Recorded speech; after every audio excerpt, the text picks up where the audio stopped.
Hey besties, we had a very special guest this week. Because of that, we use the audio coming from Skype rather directly from our microphones. So this week, the quality isn't what you would normally get, but I think the guest more than makes up for it. Also, outside of some minor audio processing, this week's episode is completely unedited. Enjoy!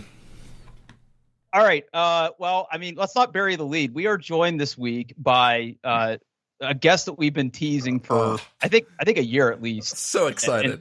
And that is the Jon Kruger. The Jon Kruger. How the hell are you, Jon Great Kruger? to be here. I'm great, man. I'm so excited to be here. I found this, a year, 2 years ago, and I've just always wanted to be on this. You guys have a show about nothing, and Seinfeld made $1 million an episode. So, the ceiling is really high on this one. Oh my God. Yeah. Well, the reason this came about is, number one, we had been talking to Jon about getting him to come on the show for forever. And listen, Jon is one of the busiest people I know. But we actually had a really nice breakfast this week and got caught up because I think we did. I hadn't seen Jon Kruger in, I don't know, man. It's been what, 3-4 years? It was a while. And just seeing him just reinforces my opinion that he is just an utterly delightful person. He just amazing. Jon, why don't you tell everybody who you are and how you know us and what you do? Yeah, I'm Jon. Many years ago, I worked with Drew and Paul. We worked at the same place for, several years. I was there 5 years, and I think we overlapped for a good portion of that time. And that was one of the best experiences of my career. Now I am a director of engineering at a company called Upstart, which is an AI-powered lending fintech company. That was a lot of fancy sounding words. I manage a bunch of software development teams and do stuff with computers. Yep. Yeah, you definitely do things with computers. Yeah. I mean, Paul, you've known Jon longer than me. Not by much, I don't think. Yeah. Well, I mean, he was roughly, working there. Yeah. He was working there when I started. Okay. But I mean, I'll tell my favorite Jon Kruger story later. But I want to hear, Paul, how you sort of met Jon and your first couple interactions with him. Because you've been where you work now for a very long time. Yeah, I mean, Jon, I'm gonna talk about Jon like he's not here.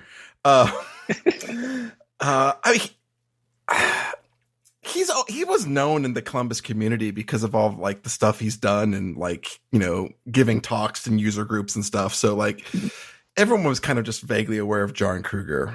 And I remember back at the company we worked at, there was this guy named Brandon, and he was kind of the guy in charge. And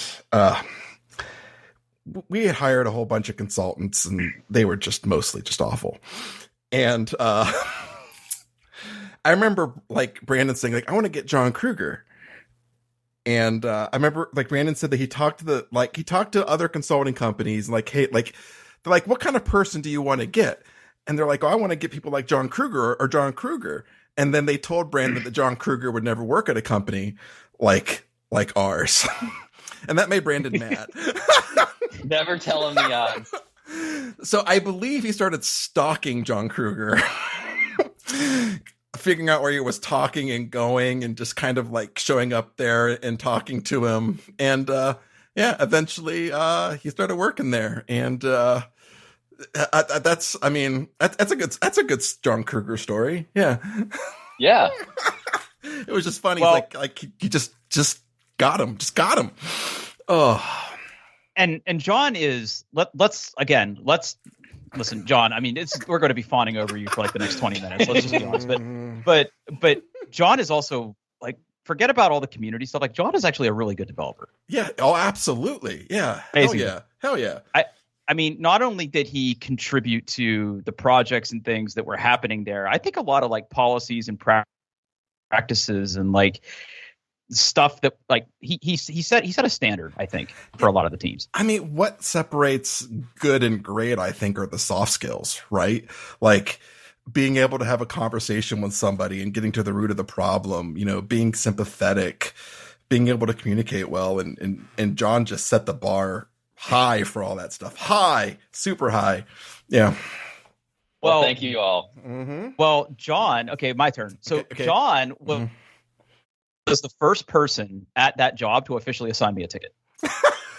So And it was all downhill from there. Well, so I came in as a database administrator, Mm-hmm. and I was always there early. I would get in like between 7 and 7:30. And Jon was an early guy too. Jon would oftentimes come in right around the same time. Sometimes we'd beat each other there or whatnot. And Jon was always like the first customer of the day because he'd come in and I get like 3 or 4 tickets to like update some tables that got screwed up or change some data or something, right? And I mean, I have a lot of stories, but I think the main sort of impact that Jon has made on me is I don't think I would have ever gotten out and done community involvement stuff with speaking at user groups or, I mean, even earning my Microsoft MVP if it weren't for like Jon sort of nudging me in that direction. Like, I just remember Jon speaking at all these cool conferences and, I was like enamored by that because I mean, hey, I know that guy. He's up on stage and he's being awesome. But then Jon was like, you could do this too. And he sort of gave me that little gentle push to kind of get me out there. And that's something that I think has worked out really well for me because opened a lot of doors career-wise and helped me get to different places that I'm at now. So that Jon, I think, is something that I'll never like fully be able to repay or maybe even put into proper words how much that means to me. Well, I'm glad I could be inspiration. You far surpassed me on the speaking. Yeah, well, I mean, for a time, I don't nearly in terms of volume, for sure. Yeah. Yeah, I don't either. Well, see, I'm a manager now. Nobody wants to hear what I have to say. Exactly. Oh, I disagree. They see my submissions and they just they throw that in the trash. Well, I mean, if you're not talking about Kotlin, I mean, really, what are we even doing? That's right. ChatGPT and Kubernetes. Yeah. Yeah. Mm-hmm. All right. So Jon, you look really comfortable there. You got your computer. You're actually on video. We're not video ready on this podcast, but we appreciate you. I think you're. I took a shower just for you guys. I mean, I could turn my video on if that's how we want to roll this thing. Oh God, I got to reach all the way up there. I mean, you're sort of accidentally becoming show art, I think, is what's going to happen. But then again, Skype is also being Skype, and I can't see anybody's video but mine. So. Cool. All right. So Jon, I don't know how many of our episodes you've listened to, but you're right. We don't have a lot of listeners. We basically talk about whatever kind of, jumps into our head here. That isn't to say that we don't do any planning. We do some planning. Don't do a lot of planning. We do a little. And we have a Google Doc where we put different things. So I have a topic for the three of us to talk about. Okay. And I got this idea from listening to another podcast, so I'm going to take their idea and sort of modify it just a little. But Jon, I want to know if there's anything that you want to talk to us about before I jump into that. Oh, man. I want to know what gave you the idea to start this podcast. Oh man, that's a good story actually. Okay. Go ahead, Paul. Well, so it really all started when you decided to, give me your notice. If I remember correctly. Who are we talking about here? You. Oh, me. Okay. Yeah, well, there's three of us. You got to be a little more specific. So the idea for the podcast came is there was like a hot second where like Drew reported to me. I had just started being a manager, and Drew was leaving to do bigger and better things. And we had talked about doing a podcast before. And I think we actually bought I bought my first microphone before then, but nothing ever came out of it. And if I remember correctly, he's like, after you were leaving, it's like, well, I need a way to keep in touch with Drew. So they were like, we should just do the podcast. And it's been great because I get to talk to Drew every week. We have been scarily consistent with this. And this is episode 194, Jon. Yes. We've been doing these once a week. Mm-hmm. And listen, as much as I'd love to tell you that we're master planners at this, we are not. And like, if you saw our document of topics, we literally update it like the day of sometimes. And we just literally sometimes there's a lot in there, and sometimes there's like 2 things, and I'm like, how the hell we're gonna talk for an hour? And somehow we fill the air for 45 minutes at least. At least. with That's our talent right there. I don't know if it's talent. There's a word. Yeah. I do this for me, not for you. Like this is my Drew time. I just also happen to edit it and put it on the internet. Yeah, so my recollection of this pretty much mirrors that. You and I had kicked around this idea, I mean, at least for 6 to 8 months, even before I gave notice. And then, like, you know, there was like the kind of shitstorm of everything that happened. And I was on the way out, and we're like, we have to do it now. We have to do it now. But it's tough to say. I still feel like you and I probably would have stayed in touch without the podcast. Probably. I mean, there's like 5, maybe 6 people that I keep in regular contact with from there. So 2 of them are on the Skype call right now. And then there's like, I still talk to Gene. I still talk to a couple other people that have either left or are still there. So there's like, I can count on like one hand the number of people that I sort of keep up with from our time there. But I feel like we still would have somehow worked it out, Paul, because you and I like to play board games and stuff. We do. Oh, we have to talk about that. Mm-hmm. We have to talk about the incident. The incident? Yeah. Okay, John. Listen. Shit! Yes, the incident. Yeah. All right. So John, I highly doubt you remember this, but if you do, it's gonna like confirm my conspiracy theory. Do you remember? When we worked together, we used to have those like overnights at Hocking Hills. Remember those? Yes. Yeah, and we used to play board games, and you're a board gamer, right? I don't know if you still are. I don't know if you still play. I like to. I don't get to play that much, but I do like board games. All right, well, so 2 things. 1, I'm making a note here to invite you to the next game night, and 2, yes, I have a vivid memory of us playing Power Grid. And it was like me and you, and I think Matt Keller was there. I want to say Robert was there. There was like 5 of us at least in the game. And first of all, you introduced us to the concept of using poker chips to play Power Grid, which is game changer, because playing with that paper money is ridiculous. So we would use poker chips for the different denominations of money in the game. And I remember that we were getting very close to the end of the game. And now in order to win Power Grid, it isn't how much money you have at the end of the game. It isn't, it isn't even how many cities or power plants you have. It is how many cities you can power. And again, if you're listening to this, you've never played Power Grid, you owe it to yourself to go look at it. But best game ever. It is very good. It's very good. It is very competitive too. But riddle me this, Batman. We were playing and we were sort of gearing up for the last push of the game, and you produced from what I assume is your butt a chip from like under your seat that you somehow managed to hide for the entire game, and you ended up winning, I think, and everybody was pissed. Do you remember this? Steal it? I didn't steal it. I'm reminded of this quite often by people. Oh, okay. I'm not the only one. Okay. No, yeah, I remember this game.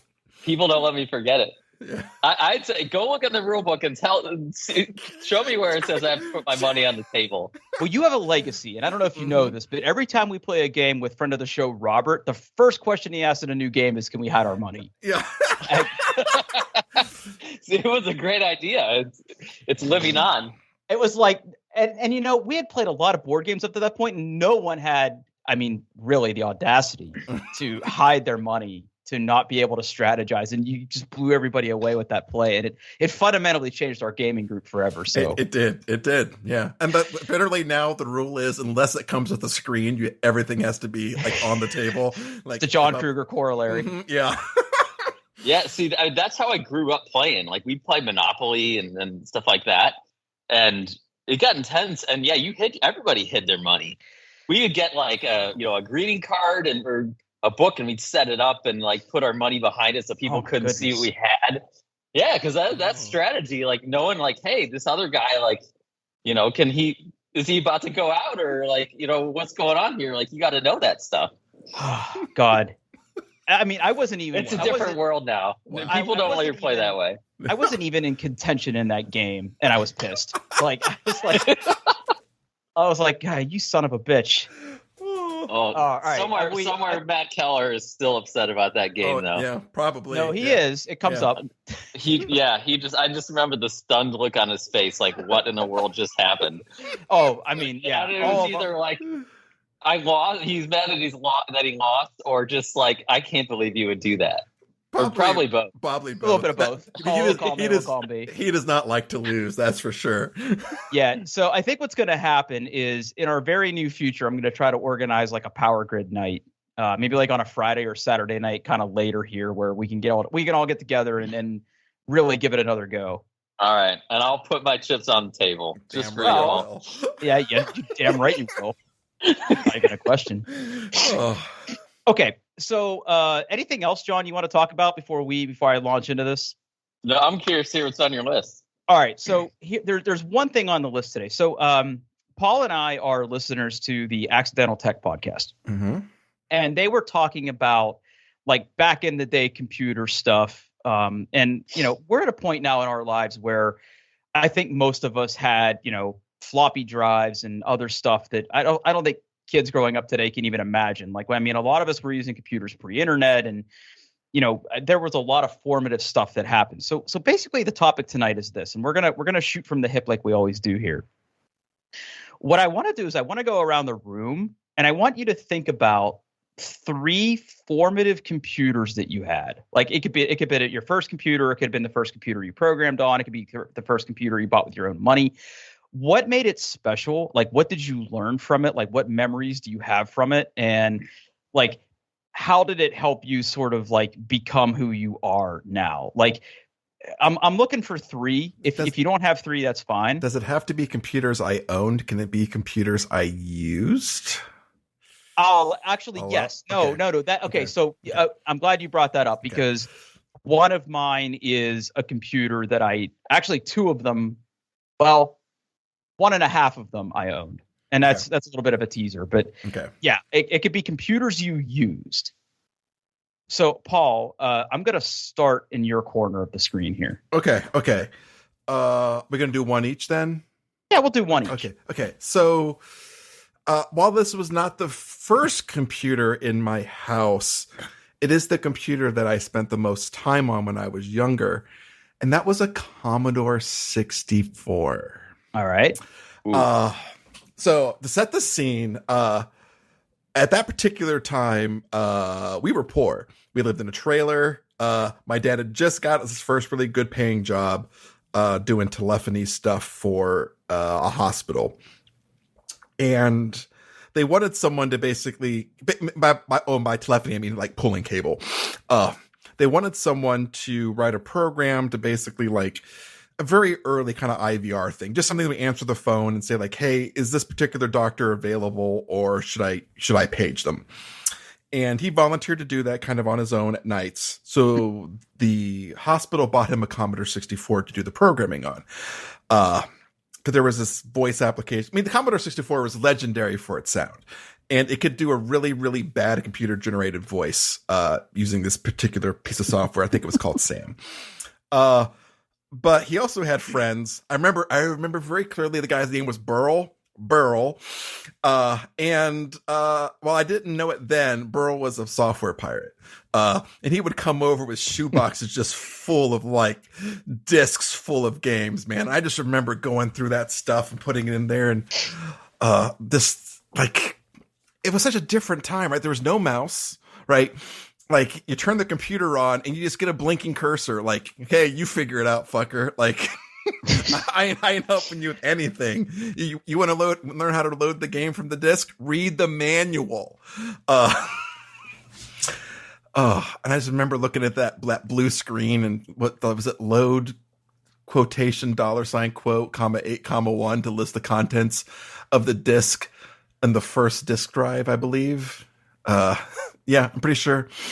And then like another part of like that computer was getting magazines like Byte magazine, or even like some kids magazines would have basic programs in them. and you get that magazine and like it have like a 2-sentence description of like, this makes a maze. And you're like, I don't know what that means. And then just typing in these commands one after another, striving for perfection. Because even if you had one thing wrong, like, I didn't know what any of that programming was. I was just typing it in, just copying it in there, then hitting enter, and then seeing something just amazing happen. Man, I love that computer. And that's sort of how you fell in love with computers then? I think so. I mean, it wasn't the first computer. We had like a VIC-20 in the house for like a hot minute. Oh, damn, man. Yeah. But the Commodore 64 was like, man, that was my, like, that opened my eyes, man. Just, I loved spending time on that thing. Loved it. How old were you when you got it? Gee, when did it come out? Commodore, I want to say it was like 5 or 6, but I might have been older. Let's see. It came out in 1982. I was born in 77. Yeah, so I was probably like around 5. Yeah. Wow. Yeah. Yeah, I never touched a VIC-20. I touched a Commodore 64 like twice. There was one kid on my street that had a Commodore. Before I do mine, like, I never got to experience an Amiga. Yeah. Me neither. But like there were like really, really good games on Amiga. There was one friend I had whose older brother had an Amiga, but like we never went over to his house, so I never really got to sit in front of it and use it. But I just remember that they had one. It was the only time I ever saw an Amiga in person. Yeah. All right, John, let's do one of yours. All right, so when I was young, we had an Apple II GS. Nice. Yeah, buddy. Like a monochrome green screen. Yeah, and it had the 5 1/4 inch discs. It was a little better than the Commodore 64 in terms of usability. Like there's actual like DOS commands that made sense. But you know, you're still typing DOS commands. There's no mouse or anything, and you couldn't do very much on it. But I just love tinkering with it, you know. So that's what I started programming when I was 9. I'm programming in BASIC, where you actually had to type in line numbers, and that's how you your stuff was in order. And I just love seeing, you know, what I could make and just stuff popping up on the screen. I didn't really build anything useful, but I don't know. That's where I fell in love with programming. And you know, we played games on there, and like my family, we didn't have Nintendo. Like Nintendo came out like, you know, a couple of years later. That's like all the kids were into that. So like nobody had played computer games anymore because they've all moved on. We didn't have that. So like that's just what I used. And then I got into BBSs. I don't know if you guys ever had BBSs? Oh my God, yes. Oh. We were going to make a show BBS for a while. Yeah. Because you can still download software. You can still download BBS software. Yeah. That's crazy. I'm surprised it still runs. But yeah, so like playing, because then there's games on the BBS where you would play against like other BBSs. And I played one called Barren Realms Elite. I don't know if anybody's ever heard of that. Probably not. Barren Realms. Barren Realms Elite. Okay. I'm looking so you know, now. I'd go on my BBS, and then there's, you know, a network of like 20 other ones, and you basically have this you know, world that you live in. You can have different types of you know, farms and cities and stuff, and then you can attack other people in other realms. So, and it's just, you know, every day that they send the packets around and process each other's packets somehow. So it was kind of like a turn-based game essentially because of that you went on every day. And I don't know, that was my thing. So it was a good time on the BBSs. Real time. And sports. It wasn't even Usenet. It was something called FidoNet that was like precursor to Usenet. Yeah. And like I remember when Usenet came out, and I, you know, didn't think it was a big deal, and then it took over the world. Well, you were doing this all on your Apple II GS. Yeah, I mean that's like all we ever had, like all through. I think we had something else when I was in high school. I forgot what it was, but at that point, you know, in high school, like, you know, I'm doing other stuff and not as interested in computers. Like computer was just a tool, but I didn't, you know, spend as much time playing on it. So real-time follow-up. I'm on www.johndailysoftware.com where you can download Barren Realms right now. Oh man. You can get a license for it for $15. I'm guessing he's not selling a lot of those. I'm looking at screenshots, man. I mean, I've seen worse text games.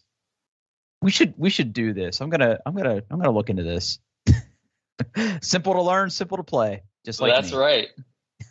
Configure either by the sysop or lead coordinator. Enter BBS play. Requires DOS 3.23. Oh my god! All right, got my work cut out for me there. All right, so the first computer that I really got introduced to, and again, this is like, I'm gonna cheat a little bit because it's two different computers, but they kind of came right back to back. So I grew up in a house of educators. My mom and my dad were both teachers, and we couldn't really afford our own computer when we were really younger. But in the summer, they would bring home the computers that they had in their classroom. And the first computer that we ever had was an Apple IIc.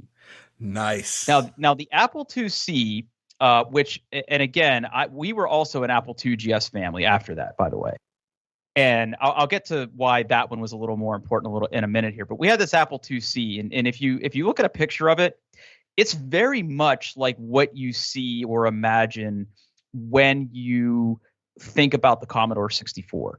It was a device that, was like it was like a unit that was basically, they had the keyboard built in. It had a 5 1/4 inch floppy drive in the side. You would hook that either up to a TV. We had a monitor. They would bring home the monitor, like a CRT monitor, and this thing. And I remember the keyboard was really clicky. It was like, Apple made really good keyboards back in the day, by the way. They did. But yeah, that was like the first computer we had.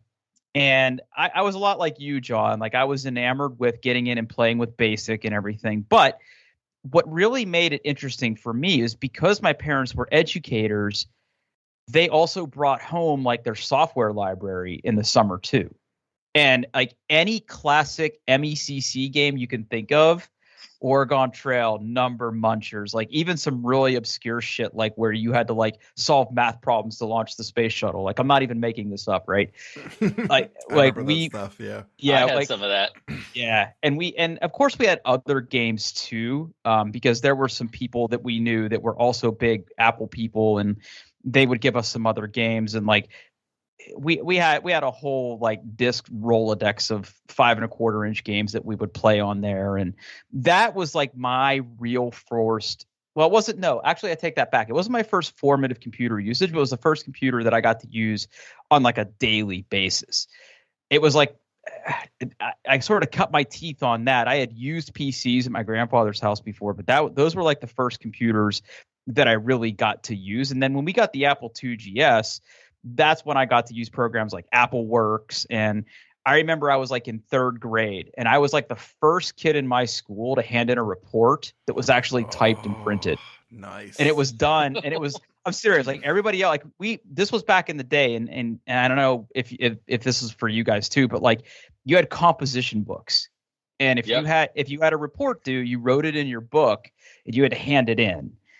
But I was like the first kid on my block, no joke, that we had a book report due, and I typed it up on the computer and printed it out on my Apple image writer, right? Like with the 3-color ribbon, printed it all out, handed it in, like it was on dot matrix printer with the little spindles, and like it'd tear them off. Like, man, and that was like the first time I ever used a computer like to do actual work, and that's what really stuck with me. And then the 2GS, like you, John, again, that was just more powerful. And we eventually upgraded that computer to run a Finder. Like even before we had a Mac, like that had a Finder on it. We put an SC20 hard drive and SCSI card in it. And like, I remember my uncle at the time was an electrician, and like he came over to put the card in because like we had no idea like what we were doing, right? And like SCSI termination and all this other shit that we sort of had to learn to make it work. So like, we spent money on that computer. We upgraded it. We upgraded memory. We upgraded a hard drive. We had the Apple Music card, so like we could like play sounds on it and everything. It was just like that was how I learned how to compute, like how to be like a productive computer user. Let's put it that way.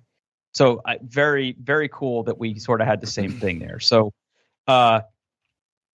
Paul, let's go with your number 2. Okay, so I was gonna go with the Apple IIe because I remember those very much in school. But since you both picked Apple IIs, I'm gonna change it up a little bit. So I did some BBSs early in the day, but I was really big into Telnet stuff. Okay, I loved mushes, I loved moos, I loved muds. So my second computer is kind of tied to that. I didn't own this. I had access to these in high school. It's the Macintosh Classic. Oh, hell yeah. Okay. So this in schools, we had the ones that had the hard drives, which was amazing because you didn't have to boot off a floppy. You could boot and then put a floppy in and then go. And not everybody in the school was allowed to touch the Macintoshes in the library. Everyone else had to use the Apple IIes. There was just certain of us who could use the Macintosh Classics, the really nerdy kids. And what I remember, so first of all, like it had a mouse, like a graphical user interface, a hard drive. Hard drive was you can boot it without a floppy disk. Like what the heck is this? But what I remember the most about this is getting on this thing in the library during study hall or during lunch and being able to connect to something like World Moo, which was this kind of social text-based place, and being able to have a text document with like instructions, like commands, and the Telnet window open at the same time. Mind blown. And be able to go back and forth. Man, was that liberating. 2 things on the screen at once. Boo. Now was this the black and white one, or was it a Mac Classic with a color? So they had color ones at this point, but like the Mac Classic was like the monochrome. Yeah. Yeah. Actually, really, in the history of Macs, it was a pretty awful one because like it had like old technology in it, but I think the price was right for schools. And yeah, I just remember just everything about that startup chime, the boot sound, the of the hard drive going, like the way that like the floppy, like it would suck the floppy disks in. Yep. Oh. And that beige, that sweet beige. My fond memory of those was, do you remember the program that you would run to learn how to use the mouse where you had to drive the car? Yeah. What the hell was that called? Yeah. Mac Classic mouse car game. Yeah. I've just a real-time follow-up. And like I remember like the instruction manuals would have like multiple pages on how to use the mouse. Like cuz it was just this bizarre concept that like oh, well, I'm looking here, 512 by 342 pixel resolution. Man, 4 megabytes of RAM. Well, the one we had a 40 megabyte hard drive. That's massive. That was huge. Oh yeah. Man. Mm-hmm. I know. That's like 8 floppy disks. Yeah. Dude, the fact that we were using Macs and we didn't have to boot off a floppy, it literally blew all of our minds. It's like, how does this even work? Oh, yeah. Was it called mouse practice? Might have been. Mouse practice. I'm just trying to find some screenshots. Yeah. No, that wasn't it. That's a scuba diver. Mouse basics. I don't know. But yeah, I mean, I'm really torn with what I'm going to go next, actually. So I'm gonna punt. We're gonna go to John for number 2. Okay. Yeah, I don't really have a great number 2. So I guess the odd thing is that even though I grew up like loving computers and I majored in computer science in college, well, I guess I did have a second computer growing up, and I don't remember what it was. It was something Windows-based that wasn't very exciting. And after that, like I never really, I didn't actually buy my first computer personally until, I don't know, I was like 24, 25. I didn't have one in college. I got married after college. My wife had one. We used that. And then eventually I got one. But I think I was like the only software developer to not buy a computer till I was 25. Well, okay, let me dig a little bit there then. So when you were in school then, did you do all your work in a computer lab? Well, yeah, because like why would I buy a computer when they just bought, there was always new ones every year in some computer lab. So they're constantly upgrading. So I just always went there because they always had good stuff. And then it was, So I remember, I lived on campus, so it was right there. Well, that's interesting, right? Because I mean, I started in computer science, but I wasn't smart enough to finish it. So I switched to information science. But anytime I had a coding assignment, like you're absolutely right. Like the computing labs, especially, and I don't know how it was where you went to school, but like where I went to school, the student computing services had labs all over campus. And I was actually, I worked for them. I actually managed one towards the end of my college career. And they had standard images that had, word processing. They had some programming stuff. And then the computing labs that were more towards like the engineering side of campus, like you could find really specialized computers there that had, Visual Studio and other stuff on them. So if you really were working on something and you needed a place to go do it, like that's where you would go. But what I found is that in those environments in days before like headphones, I couldn't concentrate and get it done in a lab. I had to go back to my dorm room and do the work. I don't know how you were able to do that. I don't know. I got used to it. Like it's just a bunch of clicky keyboards clicking, but it was background noise. So when you were doing your assignments, then like what kind of you remember what kind of computer it was? No, something Windows. I don't know. But, for the time, it was like top of the line stuff usually. And, they had nice monitors. Like that was when I was in college is when flat panel monitors came out towards the end. Yeah. And those were amazing. Was the first time you got on the actual like bona fide internet in college then? Well, I mean, if you count like AOL, dial up at home, then yes, the college is my first time. So I mean that opened up a whole world of possibilities because then like music sharing of course was what you share on the university network until they shut that down and they shut Napster down but they're playing whack-a-mole, so you just find who of your friends has the big library and you find ways to get it. I remember sharing MP3s off of zip disks with each other. Oh yeah, like 100 megabytes. 100 megabytes, yeah. Yeah. Those fucking things were so unreliable. You get the click of death and you'd be like, well, this one's done. My mother lived and died on zip drives. She had a zip drive at school, she had a zip drive at home, and that's where she kept everything. Because I mean, she had so many files for her kids, like IUP plans and everything on them. Like she had like backups of backups, and I just remember the zip drives. Every time a disk would go bad, she'd get so pissed. Yeah, and they weren't cheap either. No, they were not. No, they were not. They were like, I mean, at the time, I think they were what, like $15-$20 a disc? Yeah, at least. And that's 90s money, baby. That's like dinner today. Oh. So John really doesn't have a number 2 then, is what I'm hearing. Okay. Yeah. All right.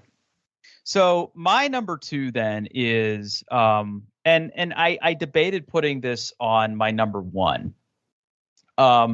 So the person who really got me into computers was my grandfather. He was a pharmacist and he owned a drugstore in the town that I grew up in. So he actually had computers for work, right? Like, so he had a computer down in the drugstore. He had a computer at home. He had several computers at home, actually. Like, I remember there were 8088s at first, and then a 286, and then the one that really sticks out of my mind is he had this Zenith 386. And it had, I mean, it was like, at the time, it was like a screamer, right? It had 4 megs of RAM, which was all the RAM in the world back then.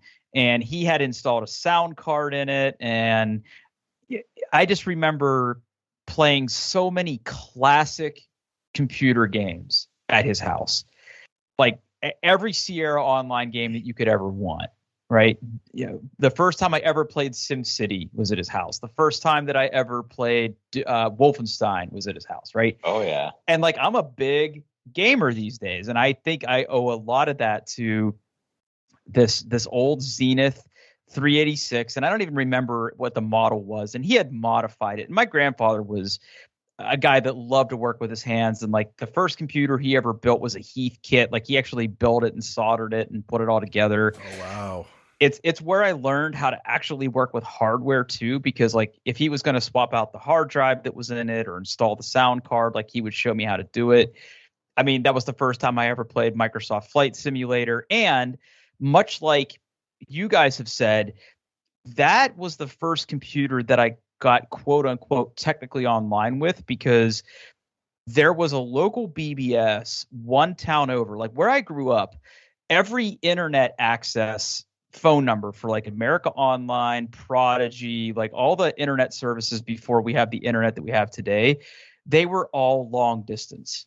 So that like, was the Oh thing. I man, remember that. how did you survive? Oh, yeah, wow. right. Like everything was a toll call. So in addition to paying whatever you paid for the usage of these services, like if you were online for an hour, I mean, like we don't even bat an eye. Like today, we don't even make phone calls, right? We just text each other. But like back then, like making a toll call was really freaking expensive, especially if you were going to be online for any amount of time with a 2400 baud modem, right? Like you just weren't gonna like that was like the end of the world. But there was one BBS that was like a town over, and it had like these operating hours. It operated in the basement of like a computer store. So like when the computer store shut down for the day, like the BBS would start up. So like it would be online from like 7 p.m. till like 6 a.m. And I just remember that I would stay overnight at my grandparents' house, and I would, after everybody went to bed and I knew no one was going to be on the phone, I would hop on his computer, I would dial that BBS, and I would like read the message boards, and I would, attempt to download like some small ass like shareware stuff. And as modem speeds got faster, I believe at the time, like the fastest modem that he had might have been like a 9600 baud.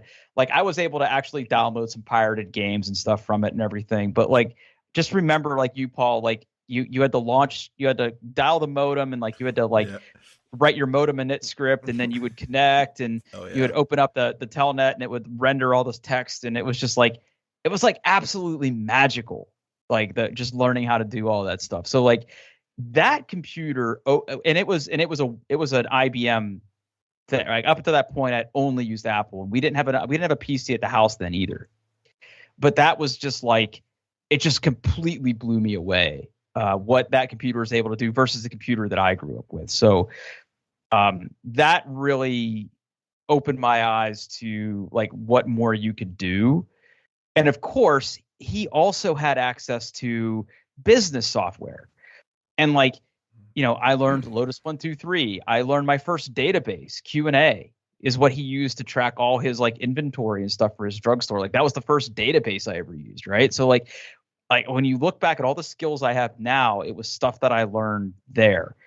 And to top it all off, the bookshelf that he had in the computer room had like actual DOS manuals, right? Like stuff that you could read. So like if someone else was on the computer or like I was bored, I would just pick up one of those things and read it, right? I would pick up the basic manual and just read it.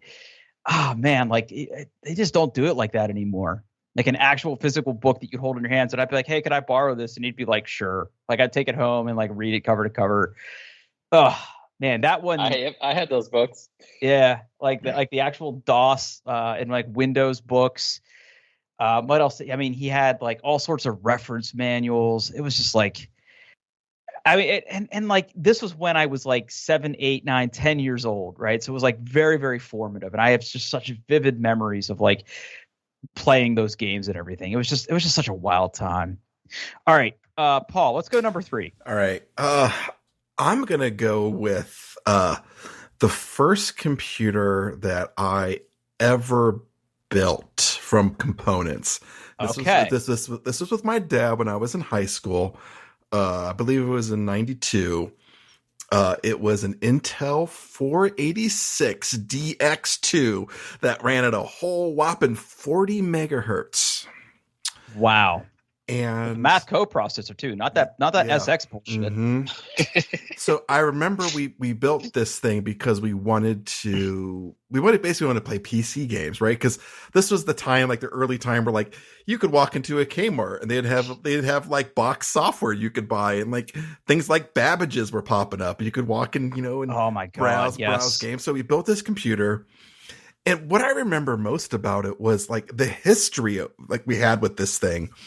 So like, I don't remember how much RAM was in it. I think I started with like 4 megs of RAM. We may have upgraded to 16 by the time we were done. I remember half of the cost was like this it felt huge, but it was like probably like a 200 megabyte hard drive. If that was the size of the time. But I remember like just over like a course of a few years doing things with that computer, like installing a Sound Blaster card. Yep. Installing a CD-ROM drive, because those were new. I remember getting our first 3D acceleration card. I believe, what were they called? Was it the Voodoo? Voodoo and Voodoo 2. Yeah, I think we had the Voodoo, and it was like you had your 2D card, and then you'd put your 3D card above it, and then there was a cable you had to run on the outside to connect the two. Yep. Oh. And just that era of like going to a store and buying a box with a game in it, like that was yeah. And now I wouldn't touch it. Now I wouldn't touch a machine. What I loved about games back then too is that you actually had to figure things out. Like you can't just go on the internet figure out how to do things. You had to figure it out. Like when you find like the secret levels and stuff, it was just like you worked like days to figure that out. Or if like one of your friends had figured it out, they told you, and like you just don't have that experience anymore. Yeah, and like, there was no tutorials, man. They expect you to read the manual in the car ride home. Like, well, let's not forget. Yeah. Let's not forget either. Let's not forget. Like, in addition to like drawing Zork maps on backs of notebooks, right? Yeah. Like for like just keeping track of like stuff like that. Yep. Getting the games to run themselves were often an exercise too, because this was the days of like, you might have specific boot disks for certain games, right? Where, maybe you needed an EMM386 memory manager. Maybe you needed a mouse. Maybe you didn't. Maybe you had to initialize your sound card on a different IRQ. Like, dude, I remember trying to get like TIE Fighter to run. God damn it. Yeah. And I think I spent like 4 days trying to figure out what exactly I could get, like just the right series of boot instructions to get, like just to have enough RAM to run this game. Oh, yeah. And then you had a boot disk. It was like, this is my TIE Fighter boot disk. Exactly. Yep. Yep. Yeah. It is sacred 100%. To me. Yeah. Yep. Yeah. Autoexec.back that and config.sys. That's sys. That's right. Yep. Wow. Yep. I forgot about those. Yeah. I mean, that was the name of the game, right? Because certain games needed different memory managers. Like you had XMS memory, and then you had like EMM386, and man, those were dark times. Like today, the only thing you really have like comparable to that today is like, you may not be able to run a game at the highest settings, but like as long as you have relatively recent-ish hardware, you can play games today. But there's a gulf of difference in performance. But back then, like there was a real possibility that you could buy a game that just wouldn't work on your computer. Yeah, like you had to read those system requirements like really close. You had to be very careful. And like and like you said, like you would walk into like a Babbage's or like an Egghead Software or an electronics boutique, and you would see a game on a shelf, but like you immediately had to like turn it 90 degrees and look at the side label to see what it was for. Yeah. Was it for Apple? Was it for Commodore? Was it for Amiga? Was it for PC? IBM PC Junior? Like there was all kinds of different things that you sort of had to be careful of. And you know what else I remember about this machine was the goddamn case. Cause like we're putting components in there, and like these were like old, heavy, thick. I think they were aluminum, but man, there was no ergonomics in this case at all. And I remember just cutting my hand open on that sucker. Oh my God, those things were death traps. Just deep. Like I probably should have gotten stitches. Like just tore me up. Oh, and they were so heavy and loud. Oh yeah. Mm-hmm. Yeah, between the fans and like the hard drives were the noisiest parts. Those big 5 1/4 hard drives. Yeah. Or then you got a CD-ROM drive and you'd hear it like scanning, like, as it's trying to. You knew what your computer was doing based on the sound, and whether it was doing it well or not. Like you would notice things like, that doesn't sound right. What was the dreaded clicking noise? Uh-huh. Your floppy disk got corrupted or something. Yep. Oh. So what was quick sidebar. What was the first game you played that was on a CD-ROM? I know what mine was, and it's a doozy. My first one was called Falcon 3.1, and it was my God! It was actually a really good game. It's like a fighter. You're a fighter pilot. Yep. And like, so again, talking about the times, I kind of couldn't figure out how to play it. Like you could do the basics, it had that big silver manual, John. It did, and I couldn't figure it out. Like I couldn't figure out how to play most of the missions. Like I'm just flying around. I'm like I can drop bombs, and like sometimes I get a lot of points, but I have no idea what I did, and I'm just sort of flying around. But it was a really good game. It was well made. For that time. I had that game as well. And they basically gave you an F-16 instruction manual with that game. Is what you did, had. yeah. I mean, it was like like you were ready to join the Air Force if you read that thing. Did you read it? I read parts of it because I never did like the actual missions. I just did instant action and like turned on God mode and dropped laser guided bombs everywhere. But again, you talk about formative stuff like.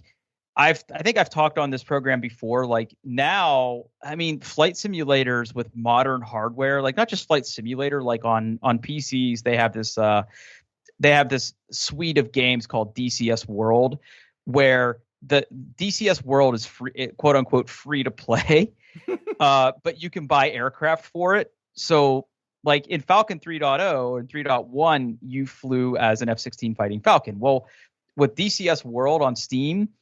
You can buy an F-16 or you can buy an FA-18. You can buy Soviet hardware or European things, but like the planes are like $70 a piece. So yeah, it's all DLC, but they're like super detailed flight models. And like when I'm bored, like there's like tutorials about how to like turn the airplane on. Like so they made it like actually realistic, like yes. How hard it would be to fly a real airplane. Yes. And like you can play it in VR, and you can play it in VR. Like I've streamed it a couple times. It's hilarious, but it isn't. But yeah, I played that game too. So I don't think this is my first CD-ROM game, but when you said that, the first thing that came to my mind was Mega Race. Oh my God, with that dude. With that dude. That dude. I'm gonna look him up. I know who it is. That guy's dead now. Yeah. Oh. But I had Mega Race. Yeah. Like this is like before like Burnout, like you were smacking into cars and like and it was like it was a game that it looked like it was 3D rendered, but it wasn't. It was like it was like pre-recorded CGI that you just sort of like interacted with. But yes, I played that game too. All right. Mine though is a classic, and it is The Secret of Monkey Island. Oh, yeah. Dude, I just remember the first time I ever got to use a CD-ROM, my uncle had a very, very similar to computer to what my grandfather had. And he was the first person I'd ever met that had a CD-ROM drive with a sound card. And I just remember booting up that game for the first time and actually hearing music that good, even though it was like, well, even like the CD version of the Secret of Monkey Island theme, even to this day, gives me chills. I mean, that game was so freaking good. All those LucasArts games were amazing, but the Secret of Monkey Island was like my favorite. That was like the first one I ever played. I just want to point out, thank you, Internet. You can buy Mega Race on Steam for 38 cents. Are you kidding me? I've been looking up all these games. They're all on Steam. I had no idea. I don't want to play them though because they won't be fun anymore. No, I'm sure they'll be awful. But like, I'm wondering, like, whenever that run on my Well, Steam Deck. I'll risk it for 38 cents. Like I got the money. Like there's that guy. There he is. There he is. Does this say who it is? Aggressive, high velocity, futuristic racing. Lance Boyle. Dude, Lance Boyle. Yeah, that's who it was. And he was so corny. He was in those flashy ass. Yeah. And all the different cars that I'm not sure they did anything different. Oh my God, that game was great. All right. John, you got a number 3, buddy? I don't. I didn't really have a number 2, so I don't really have a number 3. Well, I'm letting you down. Well, what computer do you have at home now? Now I just have a Mac. I have a MacBook Air, and then I'm using my MacBook Pro. That is my work laptop. That's pretty much all we need. And phones now are like what I always wanted when I was a kid. Yeah. I always dreamed of being able to like go and just like go to the store and just pick whatever 10 songs I want and put it on a CD without having to do the hard work of like recording songs off the radio. And now it's like I have 15 million songs in my pocket and like all the world's information. So, all right. Well, I'm curious. So you have a MacBook Air now. Like, is it mostly just for like social media, email, family picture type stuff, or do you do some other stuff on it? I don't do too much on it because I can use my work computer if I want to I can't do anything on there, but like if I'm gonna do some coding on the side. My kids do, like my one kid does video editing and he's pretty good at it. He dabbled with programming a little bit. He took a class on the side, and it's a great computer, but yeah, it's mostly boring adulting stuff. Okay. Nothing really exciting. Do you guys have a PC in the house at all? Right now, no, we do not. Wow. Yeah. That's Paul's probably happy with that. Yeah, I mean, we just have one, and it's my son's gaming computer. And, same. Yeah. Well, yeah, I'm not a gamer, so like that's probably why I don't have a PC. Okay, here's the most important question: that MacBook Air you're rocking, is it Intel or is it Apple Silicon?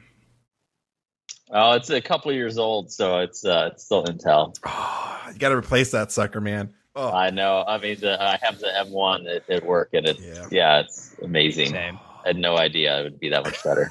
Yeah. Oh.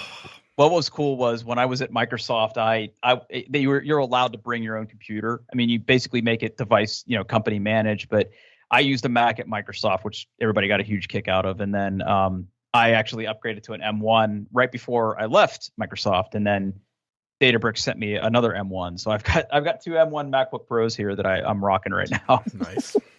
And then like now, and again, like I'm probably a little bit extreme in this regard, but like I've got my gaming PC that is obviously where I make the bulk of my investment, but I've got the computer in my back basement that is my streaming computer. So like when I do stream, I actually offload all of the processing and upload to that computer. So like literally I'm doing a screen capture from my computer, which goes to that computer and then goes out to the internet. And then I actually have a server that is like just parts that I've cobbled together over the years. It is like woefully underpowered, but that is like my home server. So like I do Plex and Docker and like side stuff over on that thing. All right. So my number 3, I'm really torn about sort of what I would list on this one. There's so many that I could have on here. I mean, like I almost said what you said, Paul. Like the first gaming PC I ever built, or well, not even the first gaming PC. Like the first PC I ever built myself would have been on there. There were a couple Macs that I had growing up that were also pretty cool, like Mac LC3. Like before Macs got to their like malaise phase of like Quadras and Performas. We actually had one of like the original Mac laptops at one point. Like those were all really cool too. But I'm gonna have to say that my number 3 is the first PC I ever owned, because there was a point where my parents realized that, oh, he's good at computers, we should probably get him an actual computer that's his own to play around on. So I got, and I don't remember the exact model number, but it was an actual IBM branded 486. Again, I don't remember. It wasn't. I know for sure it wasn't an Aptiva, but it was like some IBM 486. It was quintessentially beige. It was an SX. It was not a DX. And I just remember that I got that for Christmas one year. And again, this was back in the day where like 3.5-inch floppies were still the main medium. This did come with a CD-ROM drive, and it did come with a couple CD-ROM. Like it came with like an Encarta encyclopedia and like the medical software that like I don't think I ever used. And those then, Encarta like, CDs, those were the shit. I love really those. Were. Oh yeah. And like a CRT monitor. Now you have to understand, right, that like you could walk into Micro Center right now. Well, they're closed, but they just closed. You could walk into Micro Center right now and you could buy a full-fledged computer and a monitor and a keyboard for like $300 I know. US, right? And it'll get the job done. I mean, it can computer, but even quote unquote cheap computers in the early 90s, like when I got my first IBM PC, they were like $2,000. If you were lucky, that included the monitor, right? Like they were like ridiculously prohibitively expensive. And like in today's money, it's not insignificant either. And like, again, like I didn't grow up rich, right? Like my parents were both employed and they both had good jobs. And, you know, we were able to have 2 cars because both my parents went to work. And like, you know, I worked in high school as well. So like, you know, we didn't grow up like extravagant, but they managed to get me a computer one year for Christmas. And it was like my computer. It was like my first computer. And I remember putting all my favorite games like Falcon on it, and like being able to do it at my own house without having to go stay over my grandparents was like huge. Now, all of that aside, what really made this computer stand out of my mind is that was the first computer that I ever went on the internet on, like for real internet, because it had a modem in it. And at some point I upgraded the modem. And again, remember, everything was a toll call. So like we never did America Online. We never did Prodigy. We never did CompuServe, which I know, weren't they based in Columbus, by the way? They were. Yeah. Did you guys ever use them? Or I did. Yeah. Yeah. We never used any of that stuff. But once the internet became a thing, there was a company called oh God, what was the name of that company? Something Fire. Alamo? Fuck. No, it was a local company. Oh God, it was something Fire. Oh, it's gonna drive me crazy. And I know they don't exist anymore, but they were like a mom and pop internet company, like a town over from me. And we signed up with them. And I just remember dialing in for the first time, hearing all the screechy noises of the modem and like using Netscape on my local computer and actually getting online. And just being open to everything that was like at my fingertips from my bedroom. Now, we didn't have 2 phone lines. So I couldn't use it during the day. It was literally after everybody went to bed at night. Like that was my time. And that was also the first computer that I ever upgraded an operating system on, because shortly after that computer came out, Windows 95 came out. And you could go online right now on YouTube and you could watch the launch of Windows 95. Like I remember. I don't know about you guys, but I mean, I know where I was when that operating system launched. I was at CompuCenter standing in line at midnight. That was like the very first ever, like baby's first midnight launch, because if you bought Windows 95 at CompUSA that night, you got a free 4 megabyte stick of RAM. Wow. That's a lot. I remember a lot. I remember being in line and them running out of CD-ROMs and buying Windows 95 on floppy disk. Oof. How many floppy disks was that? A lot. It was like 30 or 40 maybe. It was brutal. Yep. And I got home and went to bed because we didn't get home till like 1:30 in the morning because CompUSA was like near Pittsburgh, and it was like an hour drive both ways for us. And because like growing up in Pennsylvania, like you don't have the luxury of an Interstate 270, so like we had to like drive literally over hill and dale to get to Pittsburgh. But coming home, setting all that stuff next to my computer, going to bed, like waking up early the next day and like putting the RAM in, which that was the first time I'd ever upgraded RAM on my own, and then popping in the CD and getting into Windows 95 and just experiencing that, like, man, that again, just happy memories, man, just like formative stuff. And like, again, I would go on in later years to get my first Pentium. I would build my first AMD Athlon, and like all of those have special places, but like those three computers for me kind of helped like set the stage for what would come for later for me. Yeah, you had to like put something into it. Like you had to work hard to build that, or just everything was hard, but that's part of what made it fun. Oh, totally. And like in high school, I was able to like actually work on my programming assignments because our high school had programming classes.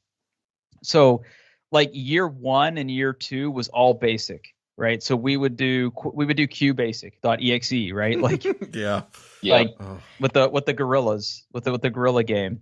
And then we did Fortran, then we did Pascal, and then eventually we did like Borland C++. And I was able to install all those at home and like work on them at home. It was wild, man. It was absolutely wild. Whew. And see, just like that, John, we get an hour out of you. I know, man. Where did the time go? We didn't talk about you very much, man. What else is on your mind tonight before we wrap up? Because this is about the time where we start to run out of steam. Mm-hmm. Yeah. So I'll tell you about a podcast I'm listening to, and I'm usually not a big podcast listener. All right. But I'm listening to this podcast called History That Doesn't Suck. And it's this professor that goes through American history, but he does it all through telling stories. Okay. And it's great. So I'm relearning American history, but it's much more interesting than it was when I took it in high school and college. And yeah, he's just telling stories. So learning all kinds of good stuff, but it's very entertaining. And I've learned that this guy's been doing this for like 5 years. So he's got an impressive run going, and he's only to World War I. So he's got a lot of work left to do, but pretty good. Yeah, it's funny. One of the topics that we're probably going to talk about next week, and it got bumped, is I've been on a little bit of a history kick myself, so I'm actually subscribing to that podcast right now as I talk to you. Yep, subscribed. So I will start listening to that tomorrow. Good call on that. What else? Who is your favorite historical figure, since we're talking about history? My favorite historical figure. Oh, that's easy. Chuck Yeager. Chuck fucking Yeager, man. Paul, what about you? Wow. It's a tough one. That is a tough one. I'm gonna have to go with like Gene Kranz, right? Just that time of NASA. I love that stuff. So Gene Kranz. Mm-hmm. He was a flight director. Oh yeah, for Apollo. Mm-hmm. For the Apollo missions, yeah. Man, two like people. I mean, Chuck Yeager was the first guy to go, above the sound and break the sound barrier, and now you got moon landing stuff. What about you, John? Yeah, well, since I've been listening to this podcast, I'm a big Alexander Hamilton fan, and I love the musical too. But like, just fascinating that this guy, he's an orphan in the Caribbean, and then he somehow finds his way to New York, and like is just so smart. And then he's a general in the war, and then he's like the Treasury Secretary. And it's crazy how like a lot of like the early presidents and founding fathers, like all were like war generals and stuff, and like fought in the war. Now it's just like, the presidents are all just a bunch of, rich guys that spend their career in politics. Just, I don't know, very interesting life. Didn't end well for him, but interesting. Yeah, I feel like being a general in that time was like how you became popular. Like that was like the movie stars of the time were the American generals. Yeah, and like they really had no business winning the Revolutionary War. No. They got bailed out by the French and got kind of lucky. Oh shoot. I'm actually looking through some of the episodes here. These look really cool. I can't wait to listen to this. I mean, I was listening to Dan Carlin stuff for a while, but he's really slowed down on releasing stuff. Hardcore History is the one that he does for that. But all right, so Jon, where can people find you? Like, if people want to know more about Jon Kruger, where are you hanging out these days, from a social media perspective or like a physical meet perspective? I don't know. I don't hang out many places on the internet anymore. Like Twitter is kind of like gone down. I mean, it went downhill a while ago. Now it's like really gone downhill. So we have a Mastodon server. Yeah, I don't know. I saw that. I believe I joined it. I don't know. I mean, I'm on LinkedIn. I'm boring like that now. I have a blog that I haven't written on. And your blog is very good. I want to get back to it because I missed the writing aspect of it. I love writing. I love sharing ideas and that sort of thing. And just it's kind of fallen off, and I need to get back to it. Well, first of all, update your SSL certificate. Yeah, my site is old. I get constant like reminders, hey, your PHP version's out of date and your WordPress is out of date. I just need to pay someone else to host it, but priorities. Yeah, I mean, your blog posts have always been really, really good. Plus, there's a very good picture of you that I'm hoping Paul steals as show art for most of this. Not worried. I don't know what's on there. Oh yeah, all right, yeah, right. Click save. All right, so LinkedIn. I'll put a link to your. Let's see, that's your blog. Yeah, you can I'm making notes as we go here. LinkedIn. We'll put a link there. What else? I mean, anything else you wanna plug or advertise or talk about before we wrap? No, just I'm impressive that you guys are on episode 194, and I'm curious to see how far this goes. Hey, anytime you want to come back on, Jon, you just say the word, you're back. So all right. Yeah, and this is great. We are absolutely going to do a game night. I love it. So yes, I would love that. All right. Well, Paul, before we wrap up, so Jon, again, thank you for making the time for us. You're a very busy guy, a very loving husband and father who spends a lot of time with his family and everything. So I know pulling you away on a Thursday is hard, but we appreciate you. Absolutely. We appreciate the shit out of you. We love you. And thanks, Jon. Come back on sometime. Absolutely. All right. Thanks for having me on. All right, Paul, take us out of here. On the internet, doingtheirbest.com. We got a Mastodon thing, doingtheir.best. You can send me an email, whatever. Hey, cowards, send me an email or follow me on Mastodon. Hey, thanks for listening, everybody. Star Wars sucks.